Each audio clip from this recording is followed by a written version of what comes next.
Today on RoxomTV News, ICE raids in Minnesota turn deadly, sparking protests, political fallout, and a national fight over what actually happened on camera.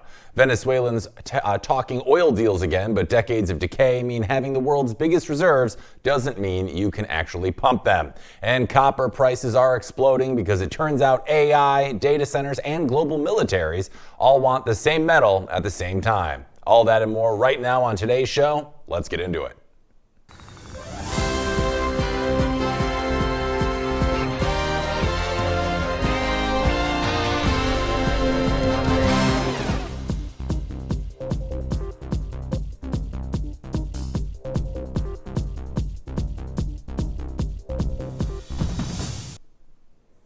All right, welcome back. It is Thursday, and this is our latest edition of RoxomTV News. We apologize for the delay this morning. We're having some technical difficulties, but I think we got them all ironed out, so let's get into today's top story. So an immigration enforcement operation in Minneapolis has turned deadly, igniting protests nationwide and triggering a sharp dispute between federal officials and local leaders over what exactly happened. A 37-year-old woman was fatally shot by a U.S. Immigration and Customs enforcement officer during an enforcement action in a residential neighborhood south of downtown Minneapolis on Wednesday. The woman has been identified as Renee Nicole Macklin Good, a mother and small business owner. Now, according to video footage posted online, ICE officers approached her SUV and demanded that she open the door.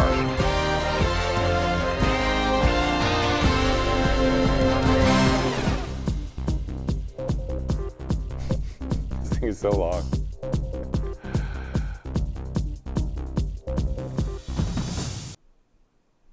Apologies for that, guys. It's that kind of day. But back to our story here. According to video footage posted online, ICE officers approached her SUV and demanded that she open the door. Now, the driver accelerated while one of the officers had their hands inside the SUV towards another ICE officer standing in front of it. The officer fired at least 2 shots at close range. The SUV then crashed into parked cars before coming to a complete stop. Now, what remains unclear here and is now at the center of national debates is whether the vehicle actually struck the officer. Let's take a closer look at that exact moment. A deadly incident in Minneapolis. A woman, as you probably heard by now, behind the wheel of a vehicle, approached by ICE agents and told to leave. She accelerates, and seconds later, an agent shoots her dead. Now, federal officials, including Homeland Security Secretary Kristi Noem, said the officer acted in self-defense. Now, Noem alleges the woman weaponized her vehicle and attempted to strike law enforcement. She went further, labeling the incident as an act of domestic terrorism. Here's Secretary Noem explaining that position. Let's take a listen. So a couple of questions there. You asked about a shooting that we just had in Minneapolis, Minnesota. It was an act of domestic terrorism. What happened, it was our ICE officers were out in an enforcement action. They got stuck in the snow because of the adverse weather that is in Minneapolis. They were attempting to push out their vehicle, and a woman attacked them and those surrounding them and attempted to run them over and ram them with her vehicle. An officer of ours acted quickly and defensively shot to protect himself and the people around him. And my understanding is that she was hit and is deceased. Now, Noem also said that the officer followed training protocols and had previously been injured during an anti-ICE protest earlier this year. Her handling of the incident has drawn some political fallout. Democratic Representative Robin Kelly announced she is moving forward with impeachment efforts against Noem.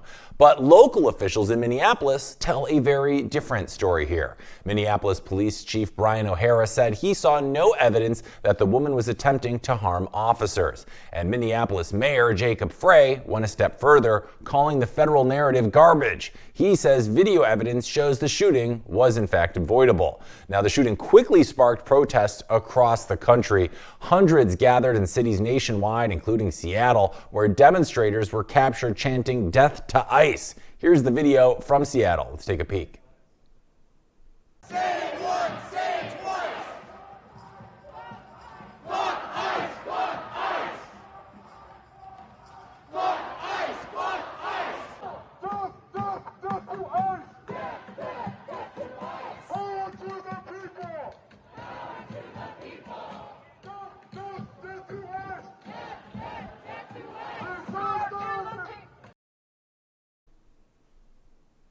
City officials also pointed to the broader federal immigration crackdown, noting this is at least the fifth death linked to immigration enforcement actions launched by the Trump administration last year. Now, Minneapolis schools have closed for the remainder of the week, and Minnesota Governor Tim Walz says he is preparing the National Guard in case unrest escalates. Now, at the same time, Walz urged residents to protest peacefully, warning against giving the federal government further justification to expand its presence in the state. Here's Governor Walz talking about it. Let's listen in. And so to Minnesotans, don't take the bait.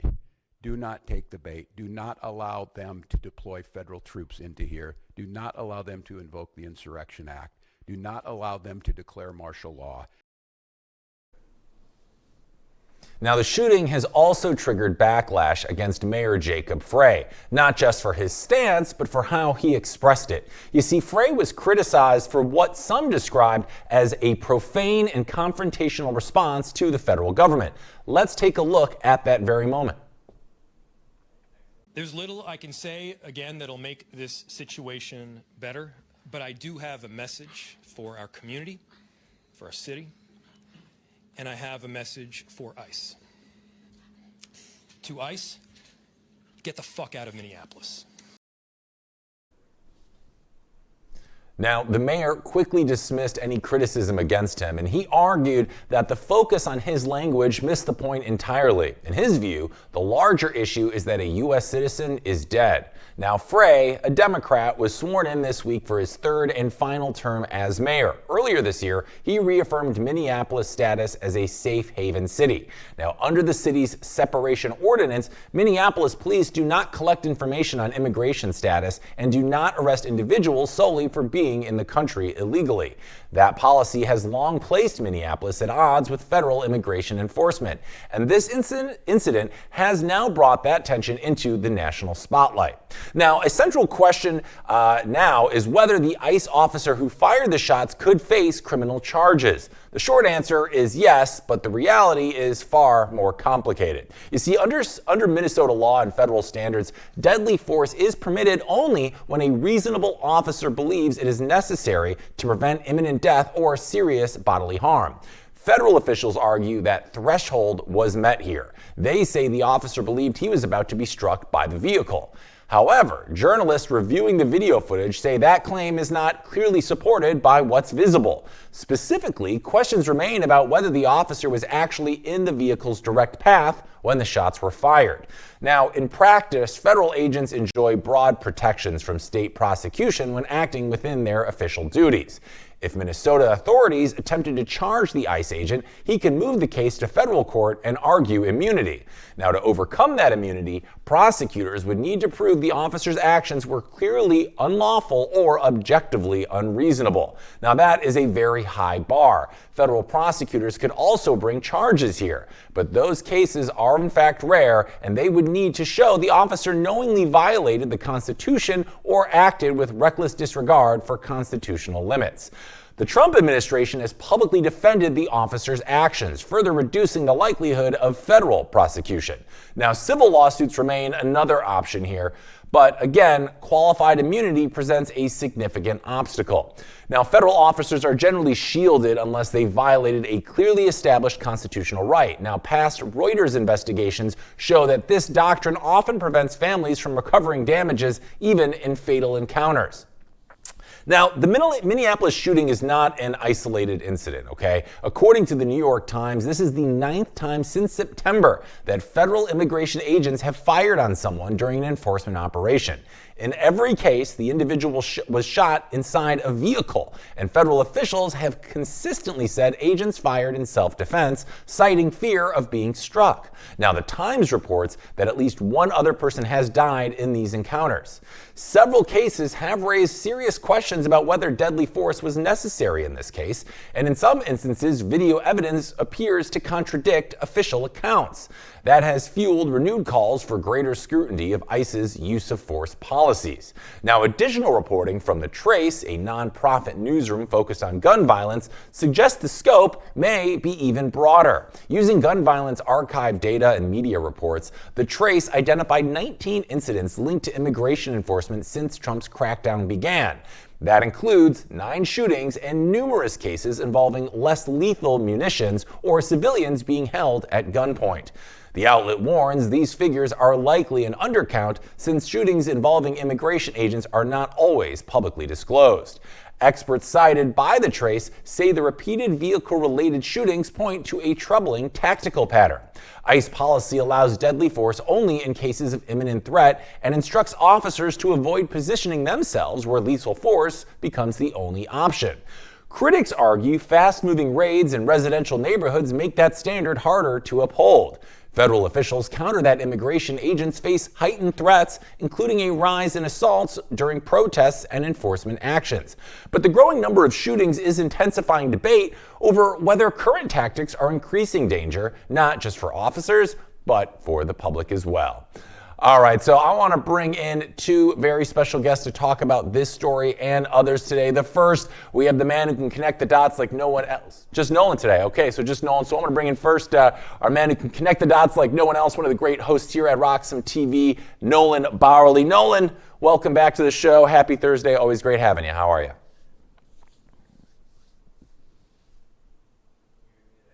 I'm not hearing you just yet, Nolan. I don't know. We got a audio thing here. Is he muted? I figured it out, I think. There we go. There we go. So what's your beat? Yeah. Well, you did a very thorough job. Story? Yeah. I think this story fits very neatly into a idea that Scott Adams really popularized called the 2 movies, 1 screen. And it's been a phenomenon that has really captured a lot of Americans really since Trump came along. Everyone watching the same video, but seeing 2 different realities. I saw yesterday, there's many examples, but on my show this morning, I covered a debate on Twitter or X between Elon Musk, Paul Graham, Palmer Luckey, everyone looking at the same video, everyone using clips saying, look, no, I see murder, I see this, I see that.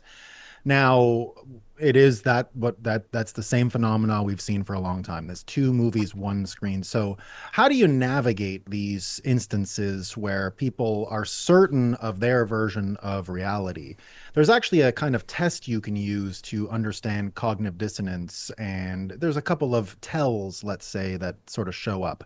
One of them is when you revert to mind reading. We saw it in both cases yesterday. So everyone who is so sure she tried to kill the officer, murder is a intention crime, right? You can't just accidentally murder someone in the first degree. The point of first degree murder is to measure your intent, to measure whether you are planning to do it. That's why you have a jury of your peers that go and look at all the facts. So in this case, people who say they saw murder on either case are kind of mind reading because it doesn't look like the ICE officer went about his day waking up intending to kill this woman. It doesn't look like this woman woke up that morning intending to kill anybody. Nevertheless, someone is dead, so that's not much solace. So you can go sort of around the horn here. There's a few other ways that you can analyze this. If you collapse it all to one variable, this is a Gestapo. We've heard this for a long time, right? ICE being a Gestapo. Is that really the dynamic aspect here? Not so much, right? You can see also to ignore data, to ignore context, right? You see that a lot. Again, many people predicted that the constant vilification of ICE and the mobilization of Americans against ICE would have repercussions such as this. Of course, ICE is operating under the mandate that Trump got with his election victory to deport illegal immigrants. That was a very open part of his campaign. Many people did vote for that. So there is a mandate there. Also, we're in the context of the Somali fraud story, right? So that's also part of the context. Right. So when you hear people say that has nothing to do with it, well, it does.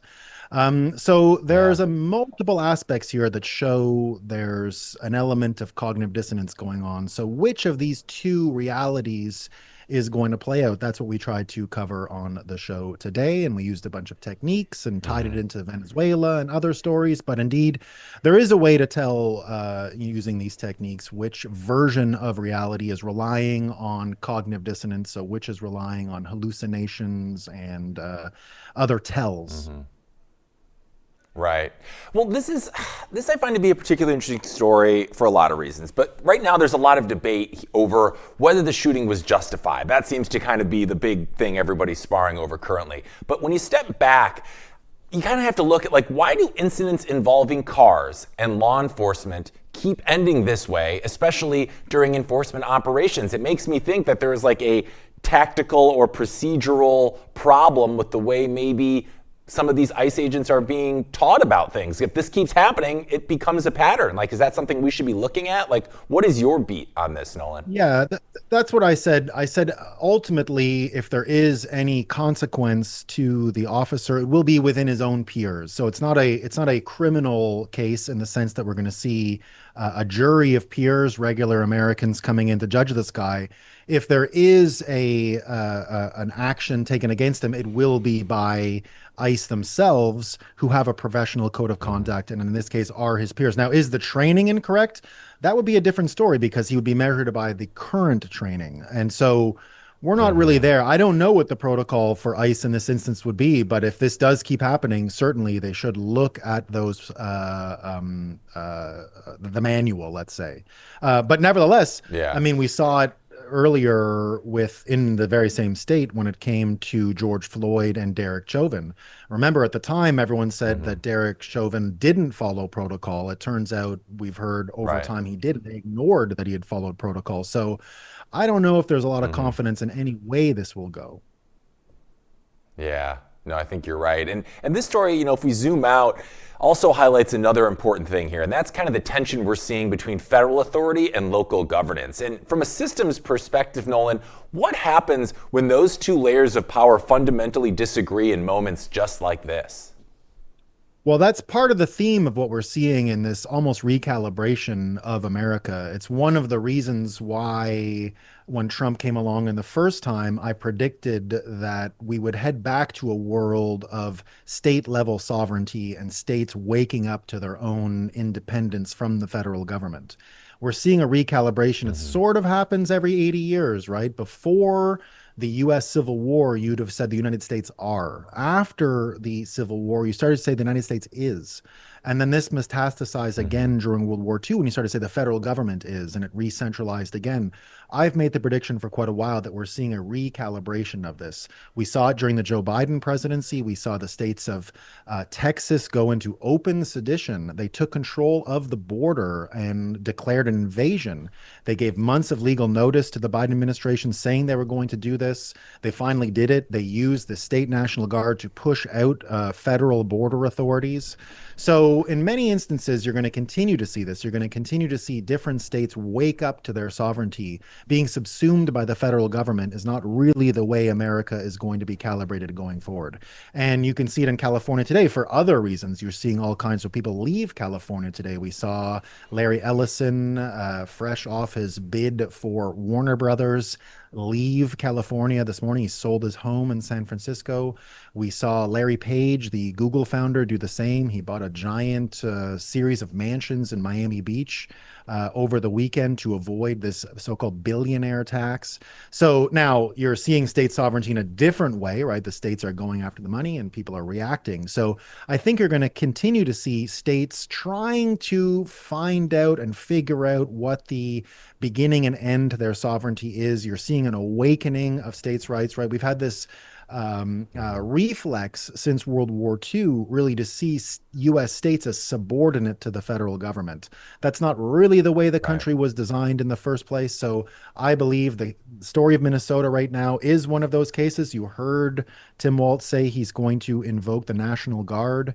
This looks a lot like the beginning of the Civil War. That's exactly what happened when the states did not recognize federal authority. And that is the sort of cocktail here. Now, the world is a very different place. I continue to not predict we're going to see armed conflict when we get to the world. Just like we saw in Texas, there were worries back then that the federal government wouldn't stand down to the Texas National Guard. I think when you put actual American combatants next to each other, sober minds will prevail, but we have room to continue to inch towards this conflict. So I don't think that's going to end. Yeah, no, I think this just the start of this story, and we'll be updating our audience as we get more information on it, but certainly a problem now, and hopefully it gets handled with the care it deserves, because this is a big one. So we'll get back to that, I'm sure, in upcoming days. But we're going to move on to our next story, because Well, the United States has got 99 problems, and copper apparently is also one of them, as in the world, because it's not a small one. You see, a new report is warning that demand for copper is accelerating faster than the world can realistically supply it. Now, the biggest drivers are artificial intelligence, massive data centers, and rising defense spending. According to S&P Global, copper demand could rise about 50% by 2040. Now, that would push annual demand north of 40 million metric tons, and supply is not currently keeping pace. Global copper production is expected to peak much earlier, around 33 million tons, leaving a gap that is pretty hard to ignore.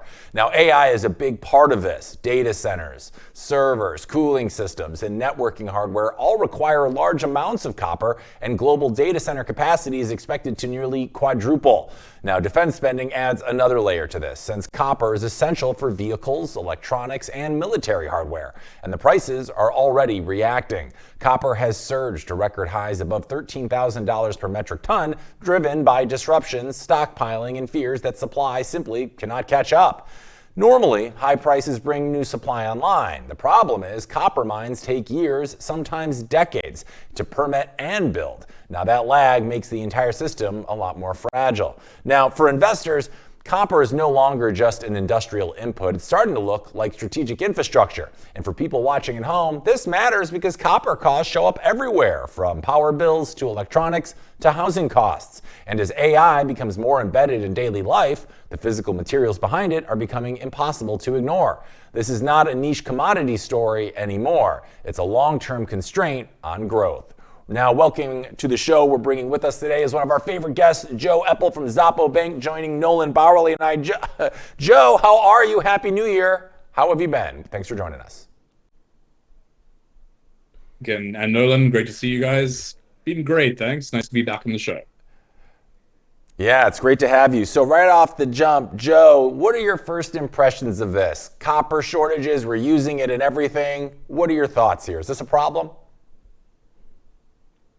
It's definitely an interesting indicator. I mean, I think the speculation and the hype around AI isn't going anywhere anytime soon. The world is ramping up its production to be able to meet the perceived demand that, well, not perceived, the real demand and the perceived growth of that over the medium to long term. So I think it's certainly a big indicator. Yeah.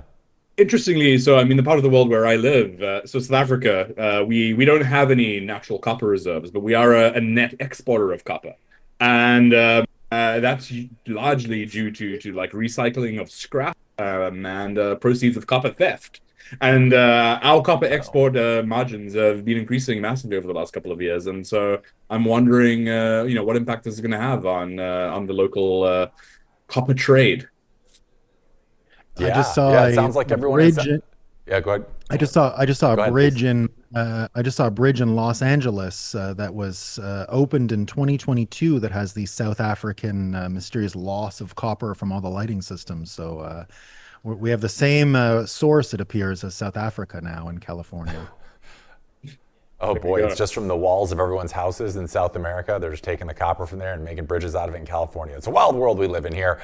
Nolan, this one's for you. You know, as we kind of mentioned, copper is used in everything from power lines to electronics to apparently bridges as well. If demands keep rising faster than the supply, what kinds of everyday costs are most likely to go up for households everywhere? What should people be looking at? I don't know about the households thing. I still see it from the macro point of view. I still see it in terms of like Greenland and America leaving the UN yesterday. These are deliberative bodies, and we're just not in that world anymore. This is a world of reality. This is not a world of meetings and agendas. This looks like war provision ramping up. It's what I've said from the very beginning with this AI question. It's not a bubble in so much as it's more like industrial military policy from the 1950s. It's more like 1950s aerospace than it is like the pets.com bubble or anything like that. So there's going to be an insatiable appetite for these things, and we're going to find new ways to get mines online quick. But this is absolutely it's the story of Greenland. It's the story of Venezuela. They're all related. So when I think about the household uses, yeah, this could turn into military rationing of metals. I could see that coming, right? I believe if you looked at a lot of materials that were used for everyday electronics, during the Depression. Not that there was a ton of electronics, but they did build radios and stuff like that at the time, and they did have a appetite for these filaments. You go back to those times and you'll find aluminum and other metals that really aren't as good conductors as copper being substituted because of the military appetite for these metals. So it looks like we're going to continue to see these, we could even be in a rationing world. I'm not predicting that right now. I think right now it remains a scramble to get more supply and to ramp up production. And so indeed, you're going to see them stripped out of countries that aren't using them. You're going to see holes dug in the ground where they've left copper. I believe you could go through all of Detroit and probably find a lot of copper still in the ground. So you're going to start to see that. Oh boy, a prelude to combat. Great. Joe, from a banking and savings perspective, when essential materials like copper become scarce, how does that pressure work its way into inflation and interest rates and longer-term financial planning for regular people out there? I mean, if we follow along Nolan's perspectives and points of view, I think if we're talking about a world that's increasingly gearing up for conflict level of economic activity, it means that it's a good time to hold on to scarce assets. I think possibly the scarcest of them all could be Bitcoin. Not only is it a good time to be accumulating it, but it's certainly an important time to be thinking about whether you are keeping it in the most secure possible place. In terms of the impact it has on interest rates and inflation, I think right now we're still very much feeling the boom of the production of the, materials that go into creating the AI technology that everybody is chasing, is the commodity boom as a result of that. When action starts to happen, or when people perhaps start to, want to unload from some of these asset classes, that's when I think we'll start to feel the pinch of inflation a bit more and see interest rates react. But for now, I mean, I think it's certainly a wise time to be ensuring that you have your hedge and you have your plan B, and you aren't expecting the value of your fiat currency to be the same a couple of years from now, given that we are in uncharted territory when it comes to this era of economic and modern times. Not a very coherent statement there, but I think you get the gist that I'm trying to get to. New brain. Yeah, absolutely. Always good to have a plan B, and that's great timing because we're about to get into our Bitcoin story of the morning, guys. So let's roll the stinger. Let's get into it.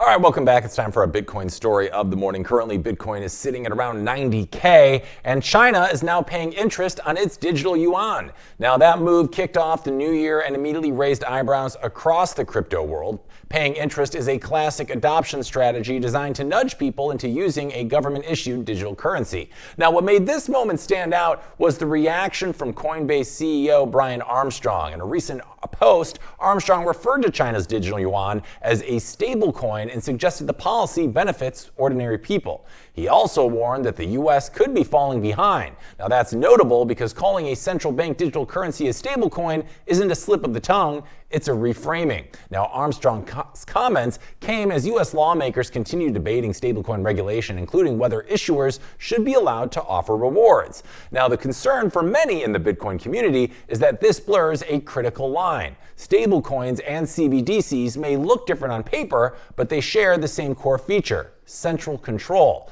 A small group still decides how the money is created, managed, and potentially restricted. China has already experimented with expiration dates on digital yuan balances, and that means money that can literally stop working.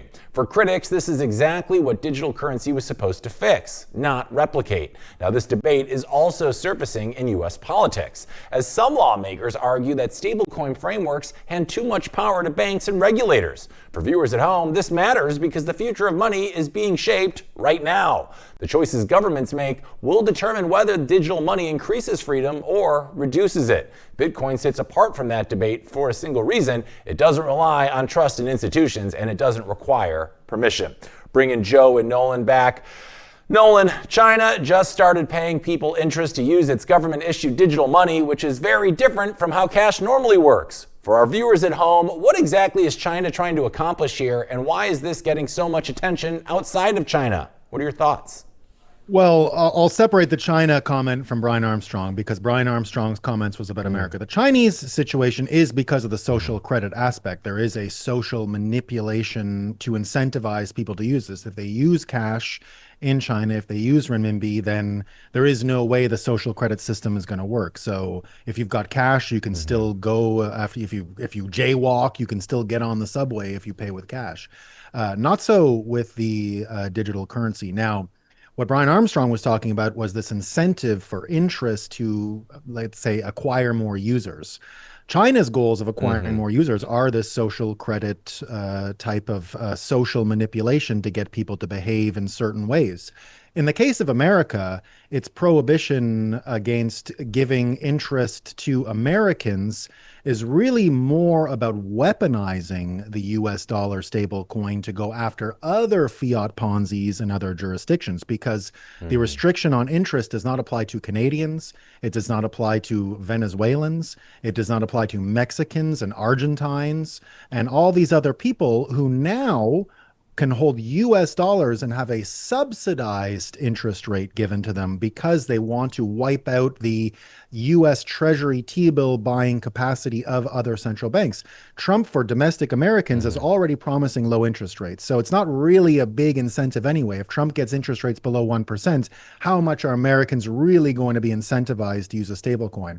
A Canadian, on the other hand, who's going to get 10% interest because he's holding USD and is now becoming a decentralized buyer of US government debt, means that this is an important step towards bimetallism. It's an important step towards shutting down the fiat Ponzi's and other central banks that the US government has relied on to buy US debt. America looks to create a new appetite, a new buyer for US debt in individual stablecoin holders by making it more attractive abroad. They need the subsidy of Americans not getting any interest to get new users in other countries. So while China wants to get Chinese people in the social credit system, America is trying to weaponize the dollar outside of America in order to get more purchasing power for US debt amongst Canadians, Venezuelans, Argentines, Brazilians, anybody else, anyone in the world, in fact. That's why the prohibition to give interest rates. And remember, to be a US stablecoin issuer, you have to buy T-bills. They have to be backed by US government debt issued by the Treasury, not the Federal Reserve. This is Scott Bessent debt that they have to buy. So this is plugged into US Treasury. It's weaponized. It's about shutting down other fiat Ponzi's. Trump has been saying consistently, you're not allowed having another fiat Ponzi. All of you fiat Ponzi's that were allowed to exist after World War II, you're all getting shut down. You're getting rolled into the American Ponzi. Take our trash tokens. Yeah. Now, Joe, on the surface, getting paid interest just for using digital money sounds like a good deal. But when a government uses money itself to guide behavior, what are maybe some of the trade-offs regular people might not immediately see here with something like this? Got any thoughts on that? I mean, I do. I think it's, well, look, I think it's a very big play, right? As Nolan is saying, if we're trying to roll all of the other centralized banks' ability to leverage American interest and debt out of their hands and into the hands of solely the American government and American Treasury, to be specific, that's a pretty major play that will impact economies and people's interest rates and savings rates and their own local currencies and economies that they live in all over the world. And I think for me, as somebody who lives in a country where our central bank was not the greatest, and was able to do whatever it wanted and create the environment of hyperinflation, I think it does nothing more than paint the case for having access to sovereign money and money that is in fact not centrally controlled and has no specific body and entity that is able to determine what its value and what its supply and what your access to it can and should look like. And so for me, all of this paints the picture that the financial system will continue to be a tool and continue to be incredibly broken. And we have to find ways to separate ourselves from it if we want to truly own our own wealth and protect our ability to grow that. And I think that's what Xapo Bank has been about since its inception. And that's why we have gone and built the safest place in the world to grow and store your Bitcoin. And, you know, whether you are in Argentina or South Africa or Canada, you can open one of our accounts and you can buy your Bitcoin and you can keep it safe and you can grow it, and you can grow it with low risk or borrow against it. And I think now more than ever, it's time to really consider why you haven't, if you haven't already. Yeah, Nolan, I know you got to get out of here, so one quick question and we'll let you go. If you were to step back from China specifically here, does this story kind of help explain why some people see Bitcoin less as a speculative asset and more as a response to how money itself is evolving right now, especially when money can be programmed or restricted? I think that's exactly it. I think we're, you know, before the US dollar Federal Reserve System was created, we existed in a bimetallic system. We existed with money that was for consumption and money that was for saving. I think eventually we could get to a pure Bitcoin standard, like a pure gold standard. But right now, given the nature of national policy, given the nature of what America is trying to accomplish with the AI, with the cost of violence, the cost of war, you can see why access to US dollars still has this pretty interesting in the club type of access. And so, yeah, I do believe that there's plenty of opportunity to get out of this system. And that's why you're seeing these two contrasting species of money really coexist at one time.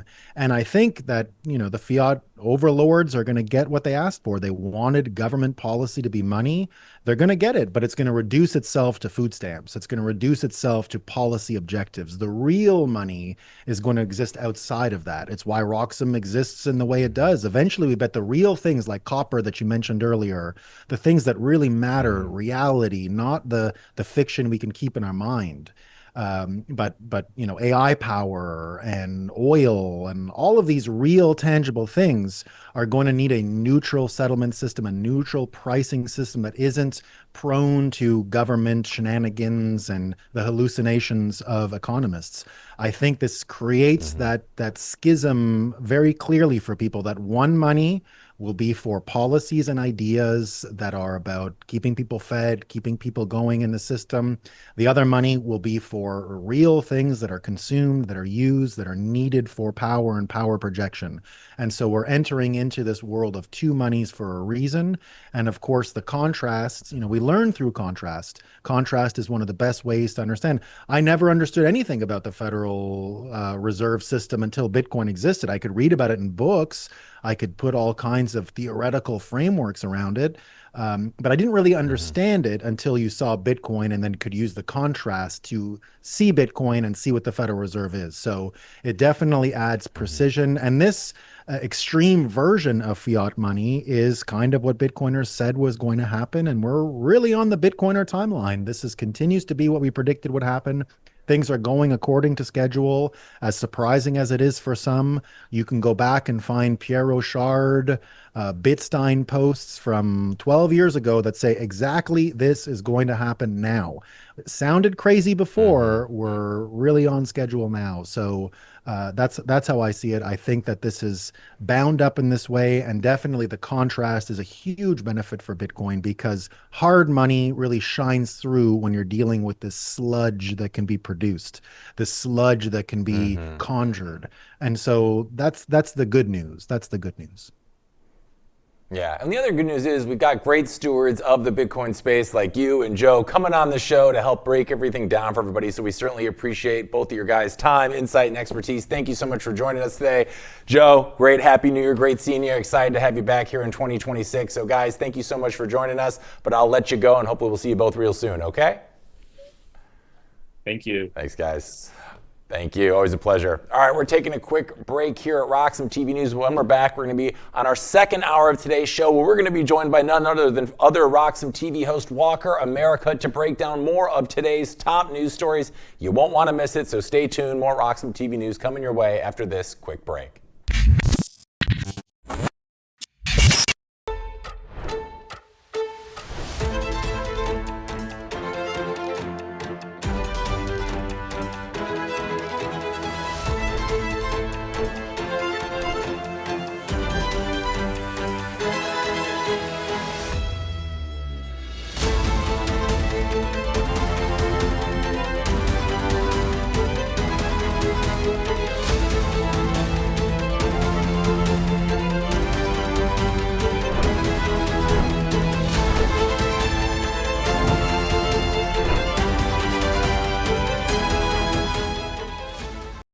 Welcome back to RoxomTV News. Before we get into the second hour of this morning's program, I want to give a quick recap from the first hour of our show today, with our top story being focused on the deadly ICE enforcement operation going on in Minneapolis, where a 37-year-old woman was shot by a federal agent, setting off nationwide protests and a fierce dispute between federal officials and city leaders over what the video evidence actually shows. Now, as questions swirl over whether the shooting was justified or not, the case has reignited debate over ICE tactics, accountability, and a broader pattern of fatal encounters during immigration raids.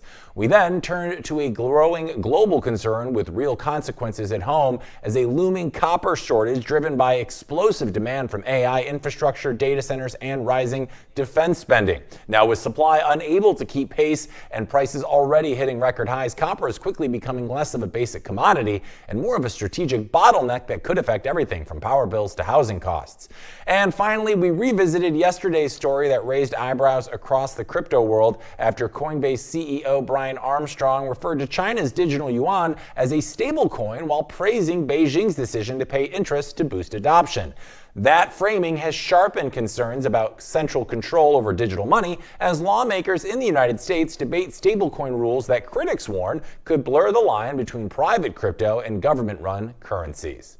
All right, welcoming to the show, we have one of the hosts of the other great RoxomTV shows here, Walker America, joining us for the second hour. Walker, happy Thursday. How are you? How are you feeling? Thanks for joining us.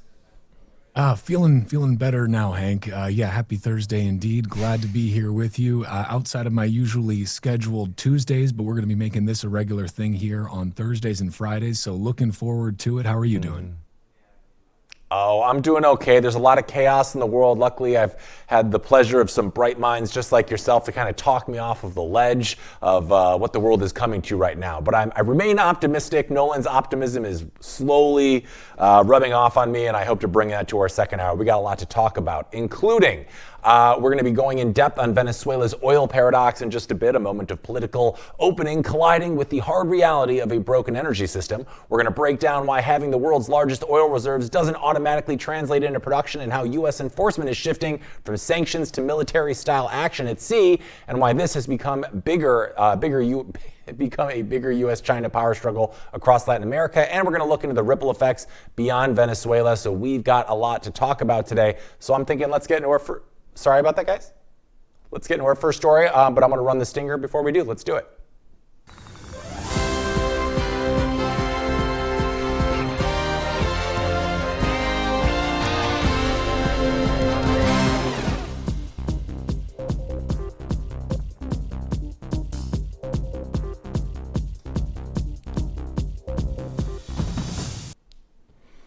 All right, starting with our top story of the second hour, we have Venezuela may be signaling a political opening, but its oil reality tells a very different story. So this week, Venezuela's government indicated it may be open to an oil deal with the United States, raising questions about whether the country's vast energy reserves could once again reach global markets after years of sanctions and isolation. Now, the diplomatic messaging comes amid renewed pressure from Washington and sharply conflicting rhetoric. You see, senior U.S. officials have suggested that American oversight of Venezuela's oil sector could last for years, while officials in Caracas insist any agreement must respect national sovereignty.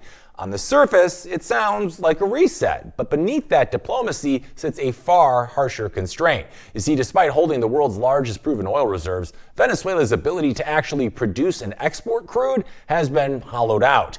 Years of underinvestment, deep mismanagement at state oil company PDVSA, U.S. sanctions, and the mass exit of skilled workers have left the country's oil system barely functional. Refineries run intermittently, pipelines are corroded, power outages are frequent, and safety standards have pretty much collapsed. And much of Venezuela's oil is extra heavy crude, which requires specialized equipment and imported blending agents the country no longer reliably has access to. The result is a bit of a paradox. Oil is everywhere, but the capacity is scarce. Now, analysts warn that even dramatic political change would not produce a quick rebound. Restoring production to pre-crisis levels would likely take many years and tens of billions of dollars in sustained investment.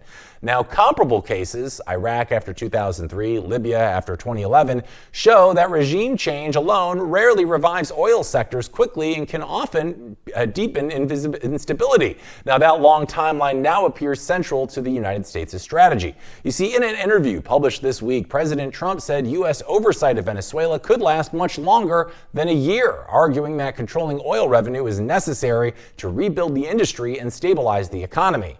But that approach is facing scrutiny at home. You see, the U.S. Senate is preparing to vote on a resolution that would require congressional authorization for further military action related to Venezuela, reflecting unease, including among some Republicans, about an open-ended U.S. role. And that contradiction, oil wealth paired with industrial decay, shapes everything that follows.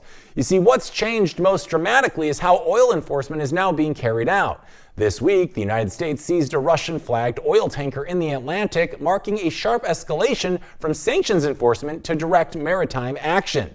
U.S. Coast Guard and military special forces boarded the tanker Marinera after a weeks-long pursuit, executing a judicial seizure warrant tied to President Trump's widening oil crackdown following the capture of Nicolas Maduro. Now, the vessel had previously refused boarding in the Caribbean before reappearing under Russia's flag in the Atlantic, a move U.S. officials say was an attempt to evade sanctions. Now, while the tanker was not carrying oil at the time, U.S. officials believe it was part of a so-called shadow fleet used by Russia, Iran, and Venezuela to move sanctioned cargo. The ship had been under U.S. Treasury sanctions since mid-2024 over alleged Hezbollah-linked transport activity. Now, what raised the stakes was Moscow's involvement. You see, Russia re-registered the tanker under its flag last month and lodged a formal diplomatic protest after the U.S. pursuit began.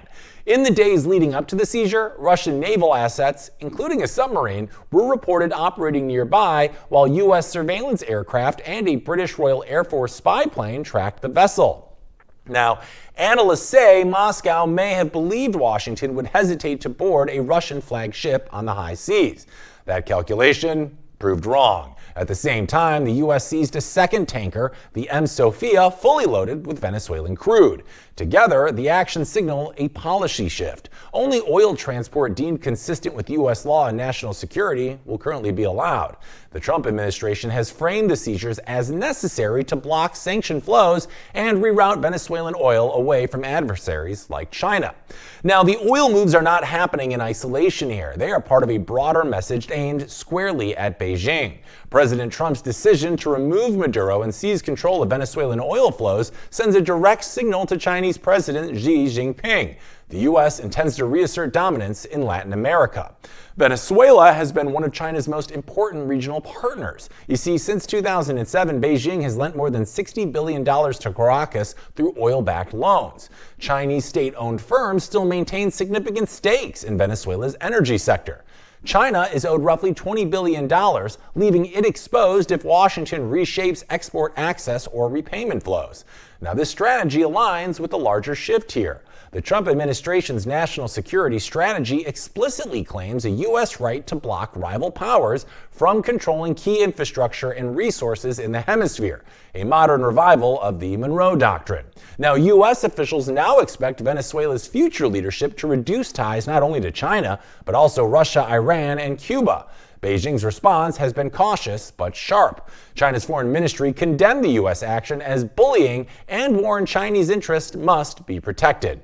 Now, behind the scenes, Bloomberg reports China's top financial regulator has asked major banks to report their exposure to Venezuela, an early sign Beijing is reassessing risk. Still, Chinese influence in Latin America runs far beyond Venezuela. Trade with the region topped $500 billion last year, with over $100 billion invested across Brazil, Argentina, Peru, and beyond. Most regional governments are resisting choosing sides, viewing relationships with both Washington and Beijing as leverage, not liability. Now, nowhere is the ripple effect more immediate than in Cuba. You see, U.S. pressure on Venezuela's oil sector is threatening a critical energy lifeline for the island. Venezuela has long supplied Cuba with heavily subsidized crude, covering roughly half of Cuba's oil deficit. Now, between January and November last year, Venezuela shipped about 27,000 barrels per day to Cuba. That flow is now at risk. Now, with U.S. enforcement tightening, including restrictions on sanctioned vessels entering and leaving Venezuelan waters, Cuba could face severe shortages. On the ground, the impact is already visible. Reuters reports shuttered gas stations, long fuel lines, and fears that already frequent blackouts could worsen. Residents describe anger, fatigue, and resignation. Mexico has emerged as a partial supplier, but officials say shipments have not increased beyond historical levels. Now, the result we're seeing here is a familiar dynamic. Measures designed to pressure Caracas are simultaneously squeezing Havana, and analysts warn this could deepen Cuba's economic crisis at a very sensitive moment, compounding inflation, shortages, and social strain. For Washington, it highlights a long-standing trade-off: pressure one regime, destabilize another. Now, here's kind of the part of the story I think everyone keeps dancing around. Venezuela's oil problem isn't actually that mysterious, and it's definitely not something you fix with a press conference, a handshake, or a deal announcement that uses the word historic a little too generously. You see, oil production doesn't run on... and they just messed up my spot. Okay, that's right. Let's bring Walker in here and let's talk about this. Walker, let's just get right into this story here about Venezuela. What are your initial thoughts about what is going on there with the oil situation there in the United States? Well, I mean, I think that this is all somewhat expected, right? I also think that it's important to point out, as you did there in your segment, that look, this is not like another country coming into Venezuela all of a sudden and having interest in their oil. China and Russia have obviously, the other two main players in this global dynamic, have had interest there for a long time. This is not like there was some vacuum and all of a sudden the United States just stepped in there apropos of nothing and decided, hey, we're interested in this oil. What do you think China and Russia have been doing there? They're not there out of the goodness of their own hearts. They're not there for humanitarian reasons. They're there because they were politically aligned with the former dictator president in quotes, Nicolas Maduro.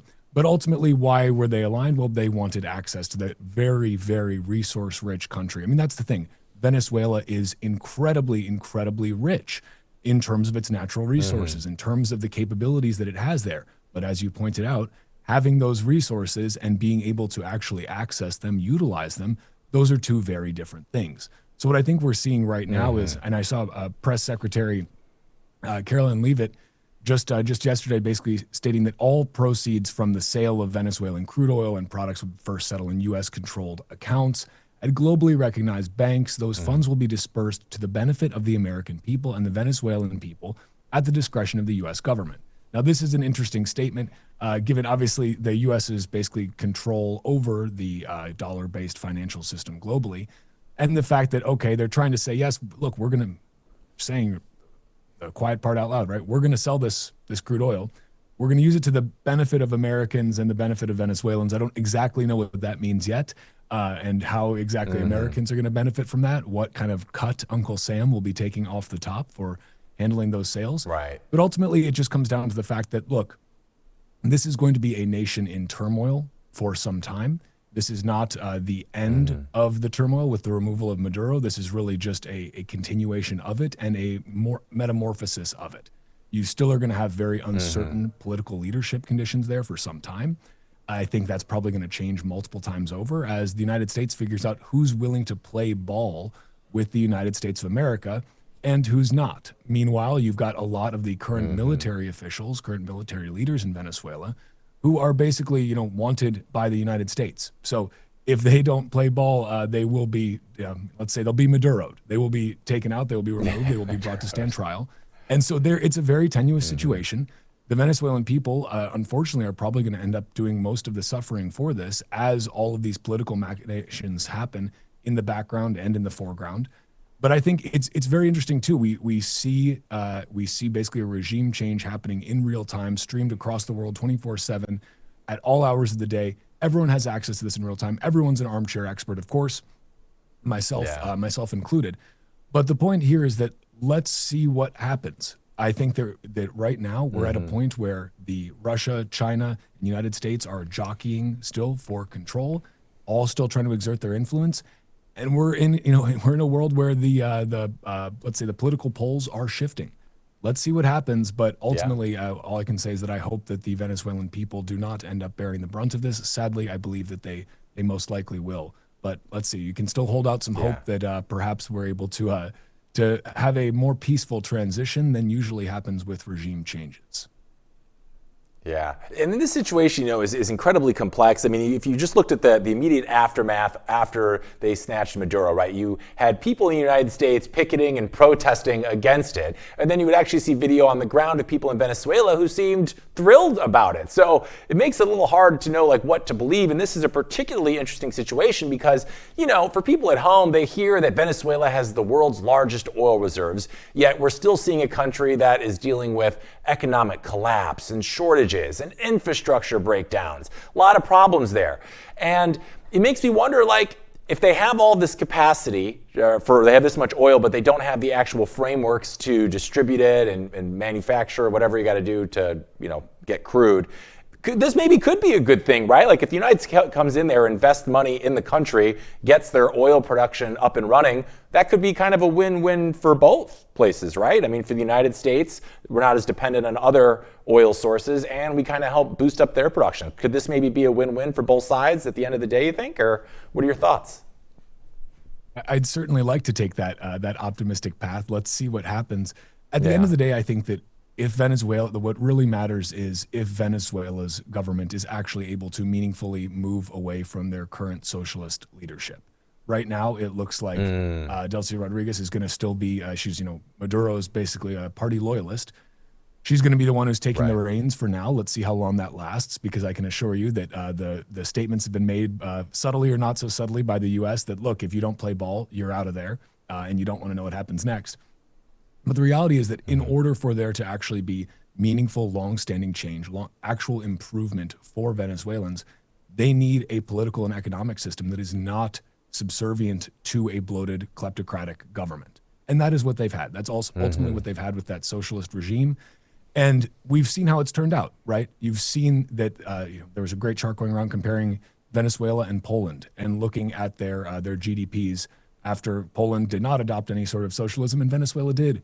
And basically Venezuela went from being much richer to much, much, much poorer than Poland, despite their wealth of natural resources. So ultimately what you have here is a case of, if the government keeps being a socialist government, mismanaging the economy, doing all of the things that got them to this place in the first place, if they don't change anything, well, then even U.S. involvement there, it seems that would not ultimately lead to a long-standing, let's say, improvement in the lives of the average Venezuelans. It may lead to a lot of U.S. oil companies getting a lot richer, but if we want to see actual improvements for Venezuelans, and you correctly pointed this out, the people who seem to be the most angered about Maduro getting taken out are New York woke liberals. When the reality is that Venezuelans, and I talked to Mauricio de Bartolomeo on my show on Tuesday, he had to flee Venezuela. His brother fled Venezuela. Venezuelans who have had to flee, with 9 million of them, from out of 30 million, 9 million had to flee. There's no love lost there, let's just say. So I think they're hopeful. No. They're also realistic. They've seen promises made and not kept before. Let's see if there's going to be some meaningful change that actually sticks this time. And again, all I can say is that I hope that it is done peacefully, but boy, regime change is a messy business, that's for sure. Yeah, it's a little surprising to me too that they just went with another, they went with Delcy Rodriguez, because that's, like you said, the same regime. And if you would think they might go with an opposite, like Maria Corina Machado, I know they were talking about it. It's a little surprising to me that they didn't go with someone from the opposing regime, but maybe, or the opposing party, but I guess it's because they want to keep things a little stable while they figure out the oil situation here. Or at least I think that's kind of what they're saying. I don't know. This is an interesting story, and we'll continue to report on it as we get more info. And I think you've got the next story ready to rock, right? I sure do. And I think this next story really bleeds into this one, in this larger narrative of shifting political power structures around the world. And this story is regarding U.S. senators moving as Marco Rubio signals no retreat. So essentially here, U.S. lawmakers are weighing steps to rein in President Donald Trump after his renewed push to acquire Greenland, with senators from both parties saying a vote could eventually be held to limit his authority to seize the Arctic island by force. Now, this move comes amidst the mounting alarm in Washington and in Europe that Trump's rhetoric, including his refusal to rule out military action, is escalating into a serious challenge to U.S. alliances and international law. You see a lot of talk of international law lately, but really, I think it's important for folks to remember that the ultimate international law that matters is who has the biggest guns. You may not like it, but that is the reality of the situation. So at the same time, the U.S. Secretary of State, Marco Rubio, said that he would meet with Danish leaders next week, but signaled that the administration is not backing away from Trump's objective. Now, Rubio acknowledged that military force remains an option, even as he stressed that diplomacy is the preferred path. I think that's we can all agree on that, right?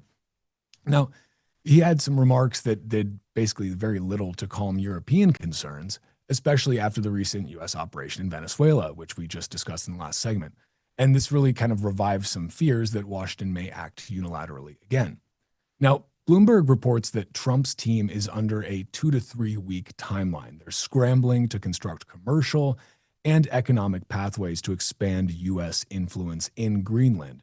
And they're actively exploring business deals, including rare earth mining projects, hydroelectric power ventures, and expanded energy infrastructure as a way to entrench the larger American footprint without immediate territorial transfer.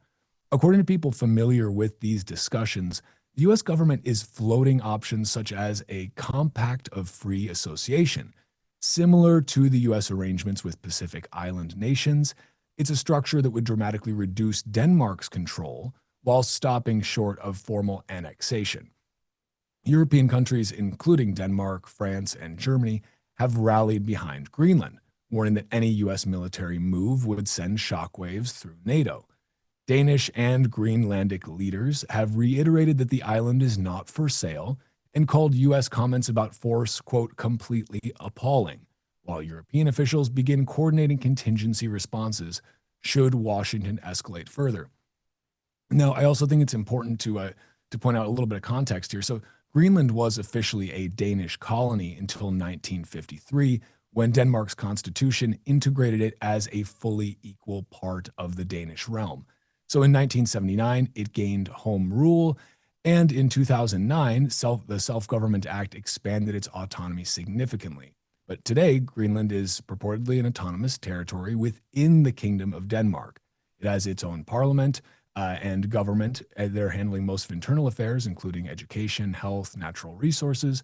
But Denmark retains control over foreign policy, defense, and currency.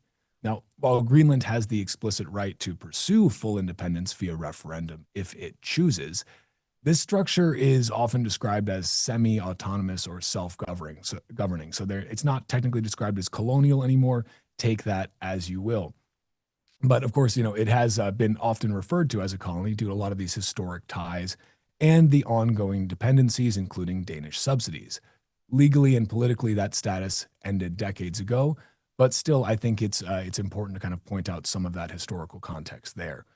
Now, where this is also interesting is I think that it's dovetailing very fascinatingly with all of these other moves that the U.S. is making right now. There's also been a lot of talk, I don't know how much of it's bluster and how much it's real, about making Canada, our northern neighbors, the 51st state, or maybe 52nd after Greenland, or maybe 53rd after Venezuela. I'm not sure.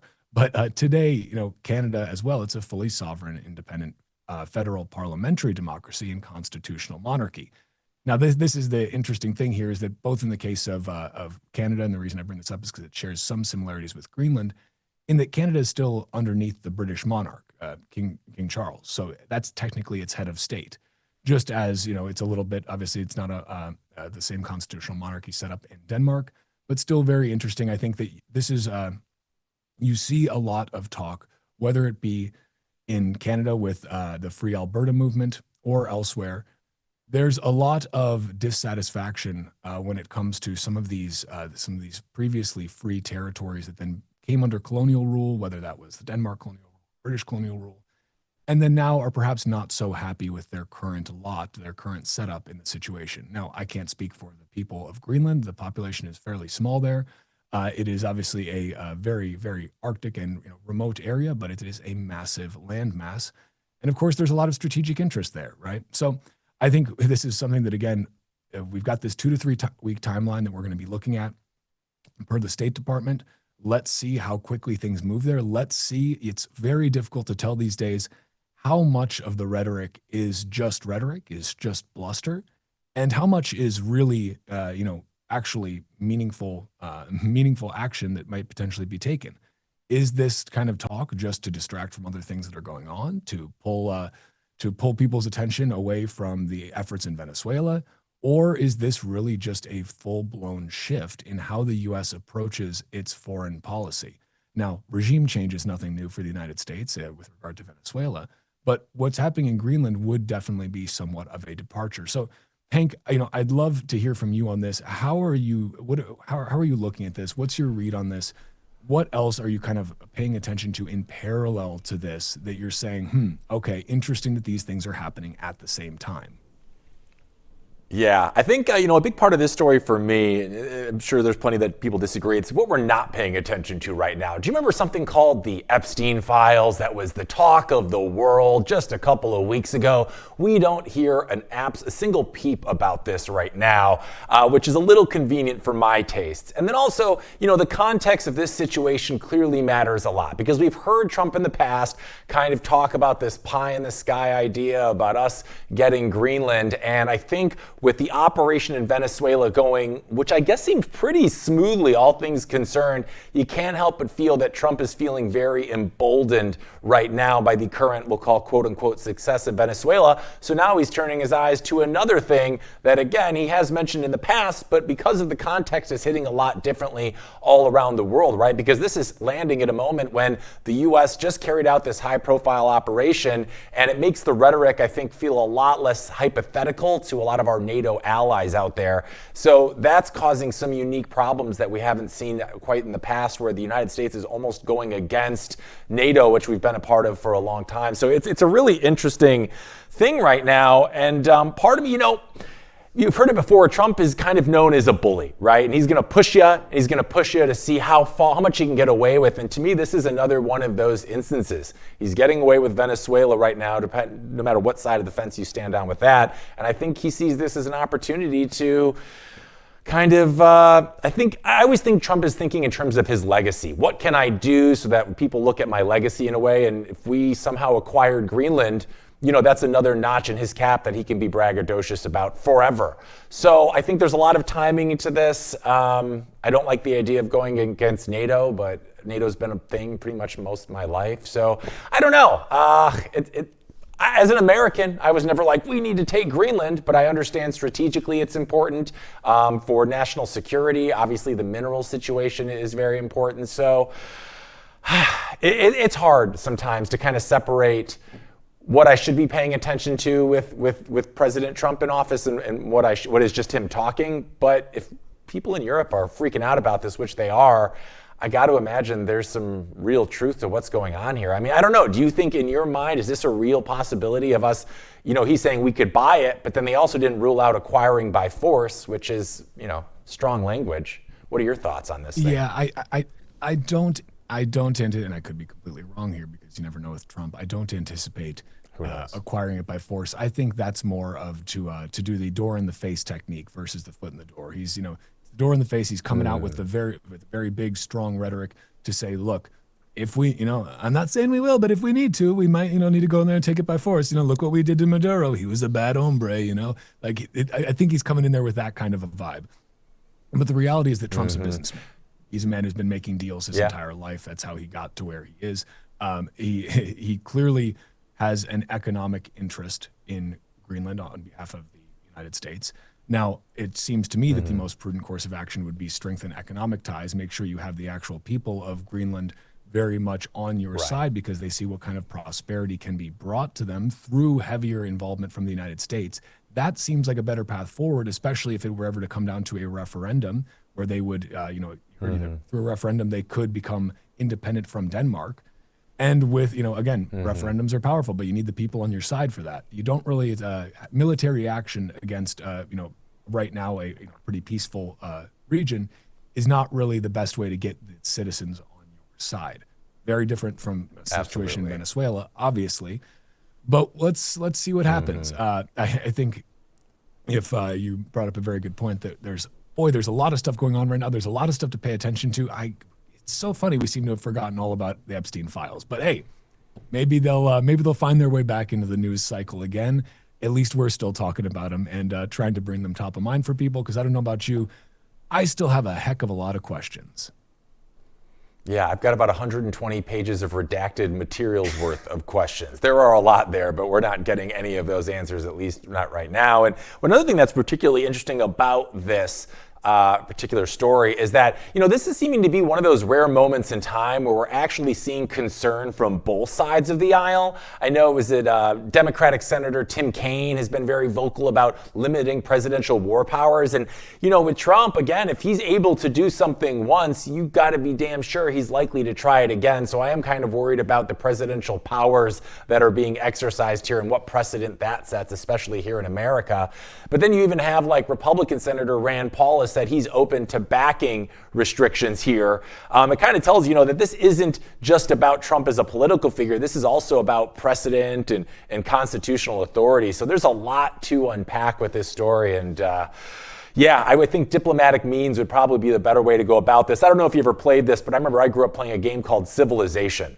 And it was you start with a civilization and you build them up over time. And there are things that can ruin your reputation on a world scale. And this is one of those moments that I worry that we misstep and it kind of harms the United States' reputation forever, given it might not be in the best place already right now. So, will it really have any big effect? I don't know. It's hard to know, but this is a weird way to go about it. Hopefully we do this in a peaceful way. The people of Greenland, there's 50,000 of them? It's not very big. What are they going to do? It's not too large. They definitely have a very high number of acres per human there in Greenland. Probably some of the largest in the world. It is a massive landmass there, but yeah, quite sparsely populated. Yeah, and it was actually interesting. So on the show yesterday, we had a really great journalist from the UK, Connor Sefton, on the show, and him and Nolan were going at it. And he mentioned, he's like, well, what happens if the European powers, stand up to Trump and say, no, you can't do this? And Nolan kind of made a good point. He's like, well, what are they going to do? They're going to write him a stern letter. And I think you kind of mentioned it earlier, kind of whoever has the military power writes the rules to an extent. It doesn't exactly paint us in a good light, maybe in the annals of history. But what are they going to do? I don't know. That is the wild reality. Times, is man. that at the I was just going to say that is the reality. At the end of the day, there's not much that the European Union would be able to do to stop it if the United States did this. Now, whether or not we do move forward in that sort of aggressive way, or whether or not this is kind of a classic Trump move where he comes out very hard, very strong, throws at you the hardest possible approach that he may go with, and then walks it back a little bit and says, let's make a deal. Let's make a deal, because you know that I can do the first thing that I said. I can do it anytime I want, and you know that I will do it. But maybe I don't need to. This is the art of the deal, as they say. Yeah, I'm really hoping he's the most brilliant businessman of our time, but sometimes I can't tell. It's hard to know. But all right, we're going to take a break here, Walker. Go ahead, really quick. No, it's hard to know. Yeah, he's either the dumbest or smartest person in the world, and I don't know, but I'm hoping it's the latter. I'm hoping he's the smartest. We'll see. But all right, we got to take a break, but when we're back, Walker and I are going to be back to talk about the top Bitcoin stories of the day, so stay tuned. All that and more coming up on RoxomTV News right after this. Are you interested in effortlessly growing your Bitcoin portfolio? I sure am. And the Bitcoin credit card by Gemini earns you Bitcoin back on every purchase. And you can use it like any credit card. You could buy lunch, gas, or your weekly groceries, and you'll earn up to 4% back instantly in Bitcoin or one of over 50 other cryptos straight to your account. All that with no annual fee. And right now, you can grab a $200 Bitcoin welcome bonus. It's the easiest way to start building your Bitcoin stack. And all you got to do is go to Gemini.com to learn more.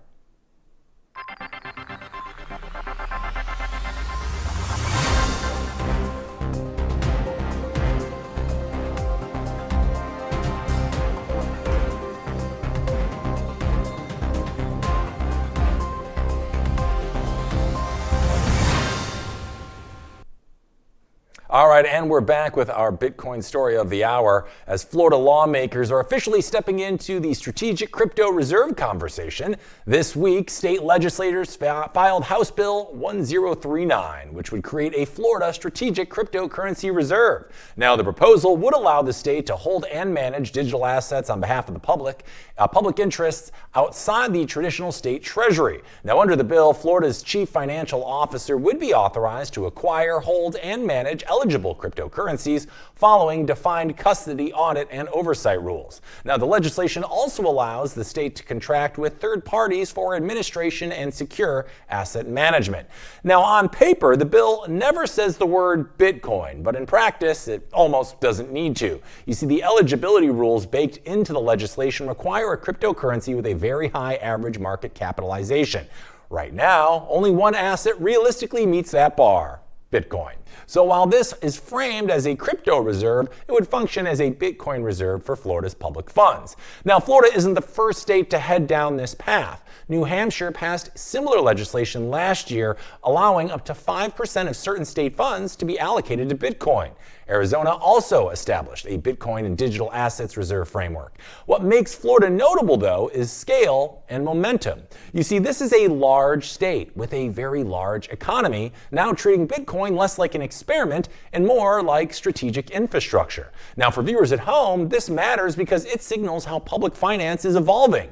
States are increasingly looking at Bitcoin not as speculation, but as a way to diversify reserves in a world of rising debt and inflation. That trend is no longer theoretical, it's becoming policy. We're bringing Walker back to chat about this one. Walker, Florida's talking about holding crypto, or really Bitcoin, as part of its reserves. It sounds like a big shift. What was your first reaction when you heard a U.S. state is seriously considering this, specifically Florida? Well, I think that to me, it says, yep, that makes sense. We've seen other states start to move forward with these sorts of bills. There's been some rumblings of this. Florida has always been kind of a bit of a leader in some of these. I believe they passed the first CBDC ban bill, anti-CBDC bill, which is great to see.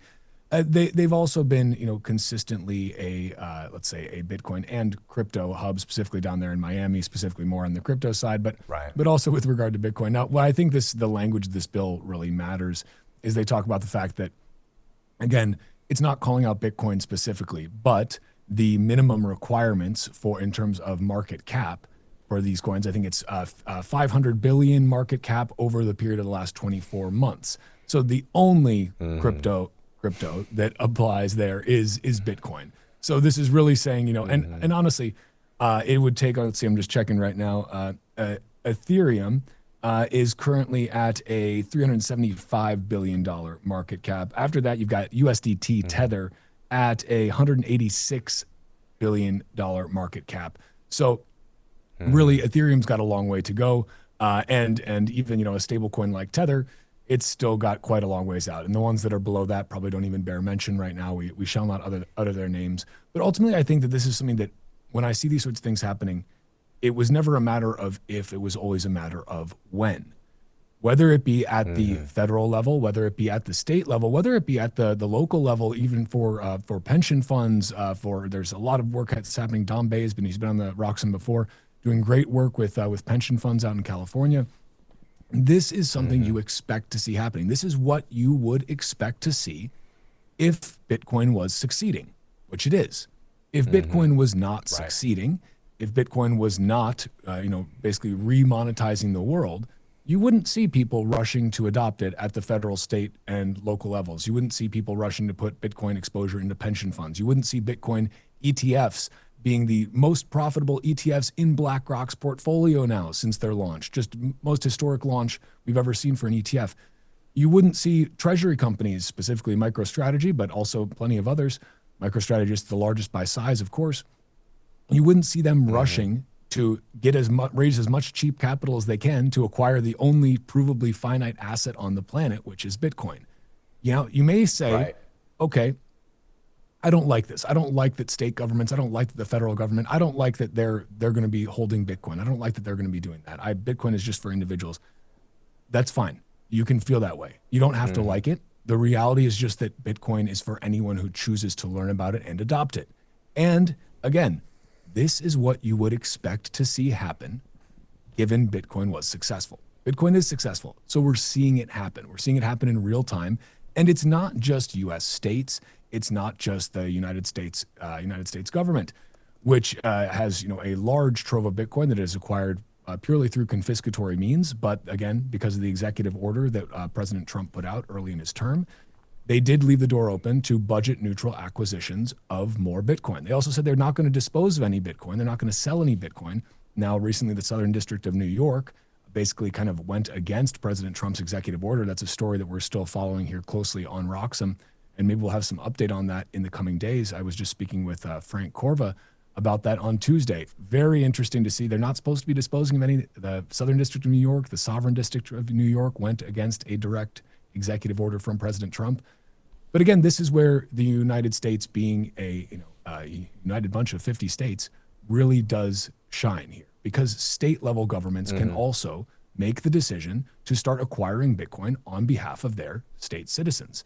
That's, I think, ultimately something that is going to be beneficial. And again, whether or not you like it or not is beside the point. You can hate this idea of the government acquiring Bitcoin, but the reality is that governments are going to hold Bitcoin. They already do. El Salvador has been the longest standing active stacker of Bitcoin of any government. The Kingdom of Bhutan, a small nation that has generated massive profits that allowed it to revitalize infrastructure and do incredible things for its citizens by mining Bitcoin with excess hydropower coming out of their dams. So ultimately, governments are adopting Bitcoin. Governments have been adopting Bitcoin, and that adoption will accelerate at the state, federal level, at the international level.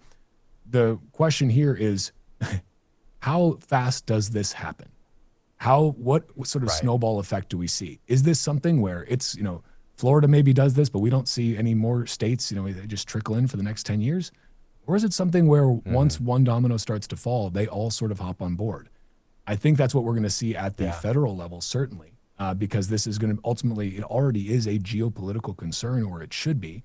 Every major nation is looking at this. Russia is, China is, the United States is as well. The question is really going to be, in my mind, U.S. states can't print money to acquire Bitcoin, but the federal government via the Federal Reserve ultimately could. So when is that? If and when that happens, it's really going to be an interesting thing to watch. But for now, I would say you still have a great opportunity to buy Bitcoin before every state and every government around the world has already acquired some. So we're still early in that regard, Hank. Yeah, no, absolutely. And as you mentioned, as Bitcoiners ourselves, we always saw this as a step that was happening. And I think this is a couple dominoes that are falling until eventually it's just, we're seeing it now. It's too big to ignore. And to channel, 2016 Charlie Sheen, Bitcoin is very much winning right now. And today actually is an important day for Bitcoin, January 8th. And I was wondering, I think you have some information about what makes today so special. I was hoping you could get into it for me and the audience here. Yeah. So this is kind of a little bit of a secondary Bitcoin holiday, but it's a very important one. So January 8th, 2009 is really the day that Bitcoin began its public journey. So what happened here, and there's some great information on this via the Satoshi Nakamoto Institute. I'll read a little bit of the original email that Satoshi sent here in a moment. But on January 8th, 2009, the world quietly took this first step towards a new era of money. This was really kind of the January 3rd, the 3rd of January was when the Chancellor on the Brink Genesis block came out. Chancellor on the Brink of second bailout for the banks was listed right there in the block. Very, iconic newspaper headline, probably one of the most in the world now. And certainly it's got to be one of the most valuable newspapers in the world now. I think I recently saw them selling at a conference for 1 or 2 Bitcoin per newspaper copy because they're so rare. It's incredible. But on January 8th, 2009, this is when Satoshi Nakamoto released the first Bitcoin software version 0.1. He sent this out to the public on the Cypherpunk mailing list. Now, when the Genesis block had been mined just 5 days earlier, this was when, again, Satoshi put out, this was the first block of the Bitcoin time chain. But this was the first release of a working implementation that anyone could run, test, and build upon. Now, this release included the original code for the Bitcoin network. It enabled users to mine, to send, and to receive Bitcoin. Back at that time, when Satoshi referred to nodes, the nodes were really, he was looking at them as, any node could be a mining node. Now we have nodes that are just purely relaying nodes. because ASICs, application-specific integrated circuits, have been developed, obviously now some years ago. And now it's a bit of a different setup for mining. But in those days, you could just mine on your laptop. Imagine that. You could get 50 Bitcoin per block mining on your laptop. You did not even need to use a GPU at that point. Just any old laptop would do, allowing people to accumulate massive, massive amounts of Bitcoin for people who took those initial risks, who were aware of Bitcoin at the time, and who were ultimately rewarded for the incredible contributions that they made towards securing the network in those earliest days. Now, this is really the first functioning example of a decentralized digital money. There have been many attempts at this. Bitcoin is built on top of many other previous technologies that ultimately failed because they did not really get the unique combination of factors that Satoshi was able to include in Bitcoin, with the difficulty adjustment, with proof of work, all of these things coming together to be able to enforce digital scarcity, an absolutely finite number of Bitcoin, 21 million. And, for the first time, anyone could participate in a monetary system that was completely independent of banks, more importantly, governments, and any centralized authorities. In my mind, this really marked the actual separation of money and state. We talk about this a lot, that Bitcoin separates money and state. I would argue Bitcoin it did separate money and state already. Money and state have been separated since Bitcoin started running. And the only question is, do we keep them separated? So far, so good. Bitcoin's been now running, for many years now. Bitcoin is getting to be a late teenager these days. But at this time, developers, cryptographers, cypherpunks, visionaries around the world could now look under the hood of this Bitcoin network itself, see this future in which trust didn't rely on intermediaries and on trusted third parties, but it relied on mathematics and open source code. Now, over the years, January 8th has sort of quietly become a date of celebration within the Bitcoin community. A little bit less so than January 3rd, of course, but it's a secondary Bitcoin day, and it's honoring this network becoming publicly accessible.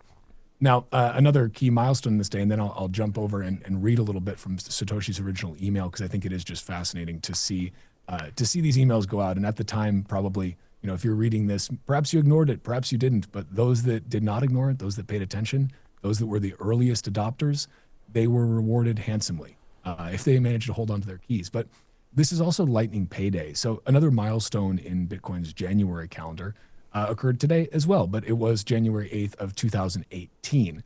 And this was the first real purchase over the Lightning Network when it was made. So a TorGuard VPN subscription was paid for using Bitcoin's Layer 2 scaling solution, the Lightning Network. This demonstrated Bitcoin's very practical utility beyond just settlement in Bitcoin's Layer 1 time chain. And this highlighted really how the Lightning Network could enable these extremely fast, lightning quick, low cost peer-to-peer payments. And it's since been a major focus for developers. There's obviously other Layer 2 solutions now, but Lightning still having the largest amount of adoption.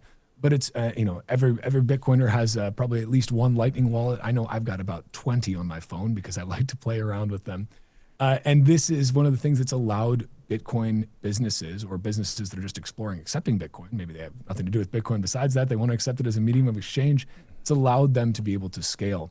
We've also seen recently, the Lightning Network is what has allowed Square, Jack Dorsey's Square, to open up the possibility for over 4 million merchants to accept Bitcoin payments via their Square terminals. And if we go back a little bit to this, the Lightning Network in 2018, when this first payment was made, was certainly not what it is today. The amount of liquidity on it was obviously practically non-existent. Even for folks who have been using Lightning for a few years, you may remember, even just a couple of years ago, trying to settle a larger payment, even something like $500 or $1,000 on the Lightning Network, was not always easy. It may not, didn't always go through. Smaller payments were usually just fine, but sometimes larger payments, because they may not have had enough channel liquidity. Channel setup is also kind of a tricky thing for the average person. But now I think with the growth of custodied Lightning solutions with liquidity service providers and all these things, and now there are trade-offs, of course. If you want uncensorable, unconfiscatable, no counterparty risk money, you should use Bitcoin's base layer, right? You should use Bitcoin's Layer 1. But if you're willing to accept some trade-offs, some trade-offs on the security side. If you're trusting a custodian, to use a Lightning wallet that's custodied, well, you can accept those trade-offs. It's, I view it as it's your, a way to have your checking account versus your savings account on the Bitcoin layer 1. But really, this is it's an amazing to see now, 7 years later, looking back to 2018, a simple purchase, which probably just seemed rather, exciting, but okay, and doesn't seem like much at the time. Look at how this Lightning Network has expanded. Look at all the other layer 2 scaling solutions now that are out there. Spark comes to mind, a lot of others. But this is really, I think, an important part of Bitcoin's adoption is not just the store of value adoption, which is, of course, I think the most important in terms of driving broader adoption, but ultimately Bitcoin needs medium of exchange adoption if it is truly going to succeed. Now, that's just my opinion. It's the opinion of people like Jack Dorsey as well. A lot of people may share a different view. They may think that medium of exchange doesn't matter. Just worry about Bitcoin as pristine capital, as, perfect sound money.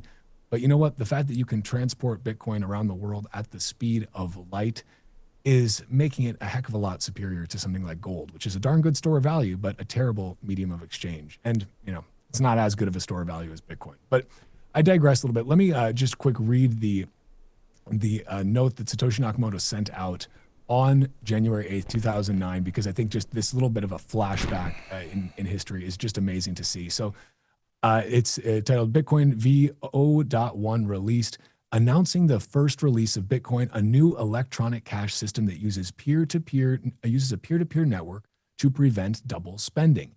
It's completely decentralized with no server or central authority. See bitcoin.org for screenshots. He provides the download link there. Windows only for now. Open source C++ code is included. Unpack the files into a directory, run bitcoin.exe. It automatically connects to other nodes. If you can keep a node running that accepts incoming connections, you'll really be helping the network a lot. I love just kind of the call for help here, basically. Like, hey, this would really help us out. Port 8333 on your firewall needs to be open to receive incoming connections. The software is still alpha and experimental. There's no guarantee the system's state won't have to be restarted at some point if it becomes necessary. Although I've done everything I can to build it in extensibility and versioning. So you can now get coins by getting someone to send you some, or turn on options, generate coins to run a node and generate blocks. I made the proof of work difficulty ridiculously easy to start with. So for a little while in the beginning, a typical PC will be able to generate coins in just a few hours. It'll get a lot harder when competition makes the automatic adjustment drive up difficulty. Generated coins must wait 120 blocks to mature before they can be spent. And then a couple other notes here, but I want to just go down to the bottom here where he says, very importantly, total circulation will be 21 million coins. It'll be distributed to network nodes when they make blocks, with the amount cut in half every 4 years. First 4 years, 10,500,000 coins. Next 4, 5,250,000. Next 4, 2,625,000. Next 4, 1,312,500 coins. When that runs out, the system can support transaction fees if needed. It's based on open market competition, and there will probably always be nodes willing to process transactions for free. So, I mean, and Hank, I'd love to get your take on this, because for me, I read these words and I just imagine what it would be like to have been on the receiving end of this email at this time. We're now here years later. It seems like we'll probably blink and we'll be celebrating the 20-year anniversary of Bitcoin. But Bitcoin's still young, but at the same time, it's a almost $2 trillion market cap asset in less than 20 years. It's being used by people, again, everywhere from governments down to individuals across the world, everywhere from developed Western countries to the global South. It's being used to resist dictators, and it's being used by retirees in their 401ks via the ETF. But still, it's amazing to see where it's come. What is when you hear these words from Satoshi, what does it make you feel?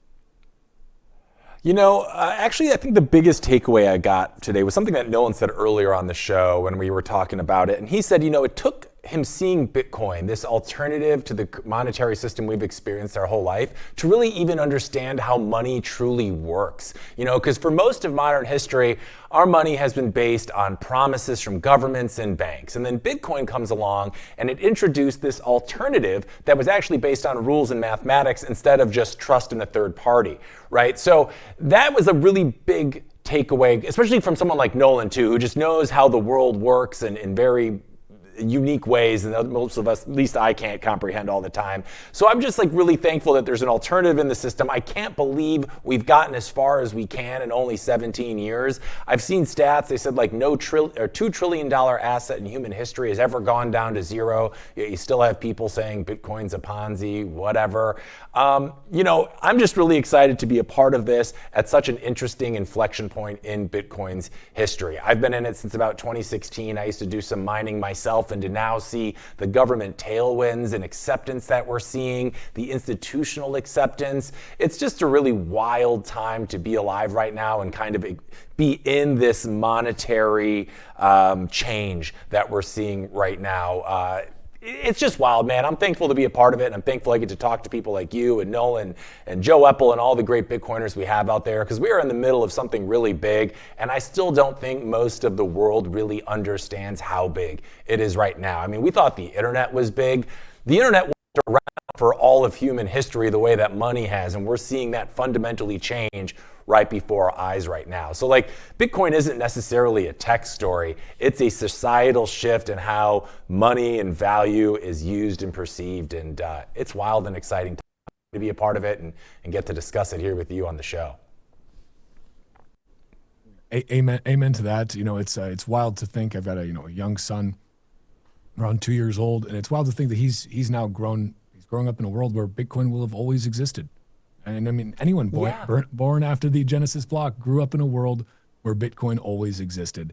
It's wild to be on the side of things. I feel very fortunate that we're on the side where we got to be around for a little while before Bitcoin, and now we get to have a heck of a lot of time after Bitcoin. I think that this, looking back historically, it really is going to be a new demarcation in the historical records where it's, before Bitcoin and after Bitcoin, because it is something that once it was released, once it is out there, once the genie was out of the bottle, there's no putting it back in, and the world is forever changed.